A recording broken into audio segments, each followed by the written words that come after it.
How you doing, YouTube? Matt Massive Beer Reviews back with a little bit of Pilsner up in this piece. Not just any Pilsner. That's a pre-war Pilsner from Live Oak Brewing. Yeah, I have no idea what pre-war Pilsner means. Maybe they'll tell me on here. 5% alcohol by volume. There's no canning date on this. But this comes courtesy of my boy Tony from down Texas way. I'm sure it's relatively fresh. Not that Pilsner is to be ultra fresh, but extraordinary lagers and ales craft brewed in Austin, Texas. So yeah, they don't really tell you much about the beer. Pre-war Pilsner. It's not a style, it's just a Pilsner. I don't know what pre-war Pilsner would be. Anyway, what war? Anyway, I'm going to throw it in this little stippled, whatever they want to call it, dimpled. That's the word I'm looking for. Kind of chugger glass there.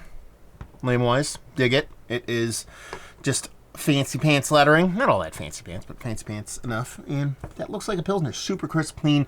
Almost like macro adjunct kind of Pilsner because of how light and how clear that kind of comes off. Not much of a head on it. Didn't expect as much, especially in this big fatty mug. Give this, I haven't used this somewhere. I'm going to give it the gentle whirl. It's good nose. Ooh, Pilsner malt. All the Pilsner malt all belong to us.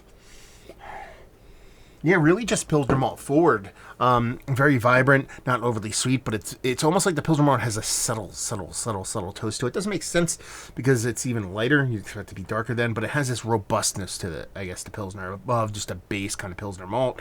Soft little bittering, maybe a little melon component in there, but I think I'm just reaching at that point, and it's just all about the malts in this one. Let's dive in. Cheers.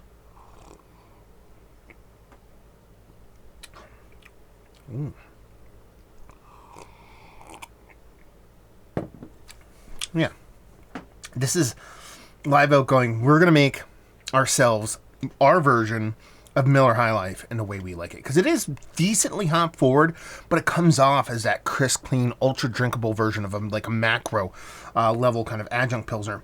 But you can tell it's just all Pilsner malt driven. It has this nice pop, some old schooly German style Hallertau kind of hoppiness, Zazie, something going on there, but nothing too aggressive, but enough to let you know that there's a hop in there. And just how snappy and how clean it is and how crisp and how drinkable and chuggable and quaffable and all those adjectives. Really, it's not so much that this beer is delicious. It is. It really comes down to price point. I'm not sure what Live Oak does. Tony, you're going to have to let me know towards the end. I usually say that, but if you're giving him this to me in a 6-pack at $10 or less, I'm in. I'm in all day. If you give it to me a 6-pack and it's $12, I buy it. But if you're giving this to me like in a 15-pack for like $18, even a little bit less, then I'm drinking. This is stocked in my fridge nonstop all the time. Because it's giving you what is the new school definition of crispy. It is exactly what that word is meant to kind of elicit when you hear it talked about in the lager Pilsner game, especially at new school breweries. But it's not so Americanized and crazily messed with to where it doesn't represent a classic super clean Pilsner. And that the hop presence is there, but not overbearing. The malt presence is there and nice and vibrant, but not overbearing. It's not thick. It doesn't have a oily flabbiness to it. It's super crisp, super drinkable, expressive on all fronts. Clean as clean can possibly be. Done and done. Is this one of the better Pilsners I've had as of late? Yes.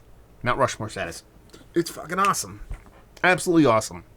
Sorry for cursing, but it's just that good. I got to curse when it's that good. Value and availability on this thing, no idea. Like I said, Tony, you're going to have to let me know it's what and leave you with it if you like what we like this beer. If you like Pilsners, chugging and crushing Pilsner, and you're cool with a super boutique brewery, artisanal brewery, I shouldn't say boutique, comes off a little negative, brewery, and you're also cool with drinking some High Life, you will like this. So there you go. Reviewing the books. Hopefully you guys enjoyed it. Down there if you want to talk about it. Massive Beers if you want to check me out doing the social media stuff. Beer Messy. If you want to check me out doing the whole podcasting thing. And hopefully you guys enjoyed the review. Hopefully you're enjoying a little bit of Live Oak Pills right now.